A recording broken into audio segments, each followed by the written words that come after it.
Okay, let's rewind back to November 11th, 1918. World War I, the Great War, or the War to End All Wars, as it was so incorrectly called, has just ended. Let's watch some people celebrate. Roll the newsreel.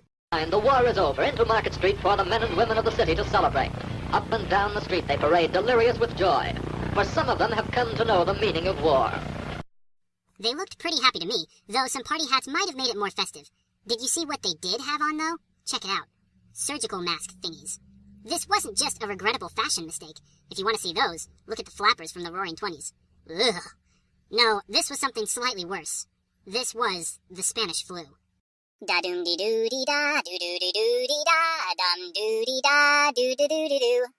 World War I was bad. I think historians generally agree on that. According to the internet, somewhere around 16 million people died directly because of World War I, including 7 million civilians.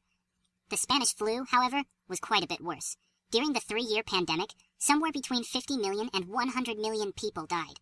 But the Spanish flu, sometimes called the 1918 flu, may owe some of its ferocity to World War I. On the other hand, maybe World War I may have ended sooner because of the flu. Maybe. So let's take a look at how World War I and the Spanish flu influenced one another. To begin with, where did the Spanish flu come from? To be honest, nobody is really sure where exactly the Spanish flu came from geographically. Some say France, others Kansas, and others China. But there is a generally accepted idea that wherever it originated on the globe, it came from birds, who gave it to pigs, who gave it to people. The way World War I ties into this is twofold. First, soldiers eat food. Sometimes this food is dead pig meat. To get the dead pig meat to the soldiers, you might keep the pig somewhat close to the soldiers. If the pig is sick, it just might get the soldiers sick. So let's say that this happened in Kansas. The pig was sick, it got the soldier sick, and then that soldier, before he was too sick, was sent to Europe, where he gets lots of other people sick. Then those people are sent to fight in Africa, the Middle East, Asia, or they stay in the trenches in Europe, where they get even more people sick. The cramped living conditions and poor hygiene of soldiers would help the flu spread quickly in an area, and the global deployment of soldiers, hence the name World War, would help the flu spread across the countries and continents. But why is it called the Spanish flu if it didn't come from Spain? Good question. This also has to do with World War I. During the war, a lot of countries censored their newspapers, trying to make the war seem nicer than it actually was in hopes of keeping on public support for their war efforts. Since they were already doing this anyways, many of them decided to also lie about how many people were dying from the flu. But guess who wasn't involved in World War I? Spain. So guess who wasn't lying about how many people were dying from the flu in their country? Spain. So guess which place everyone thought was hardest hit by the flu? Spain. So guess what they decided to name it? The Spanish flu. Really though, if they wanted to name it after the place that was hit hardest, then they should have named it the Western Samoan flu. But, that just really isn't as catchy. But why was the flu so bad? How did it become so lethal that it killed nearly 5% of the world's population? Maybe World War I can take some of the blame for that, too. Think for a moment. When you get sick, what do? That's right, you stay home from school or work and you watch TV. Alone. But what if you were really sick?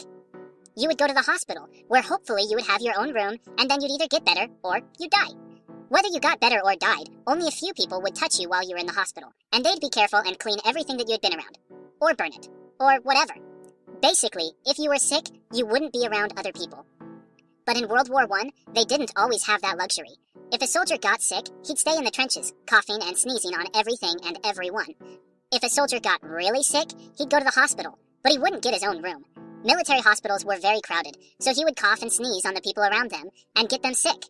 The bad thing about this is that the killer strains of the flu, the versions of the virus that are really bad, are given lots of opportunities to infect new people and spread, whether it be in the trenches or in the hospitals.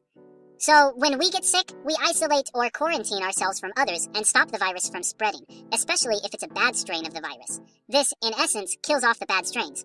But in World War I, these killer strains were able to spread and thus kill more and more people. Okay, so we've seen a few ways that the Spanish flu was affected by World War I, but how did the flu change the war? Well, imagine for a second that you're Germany.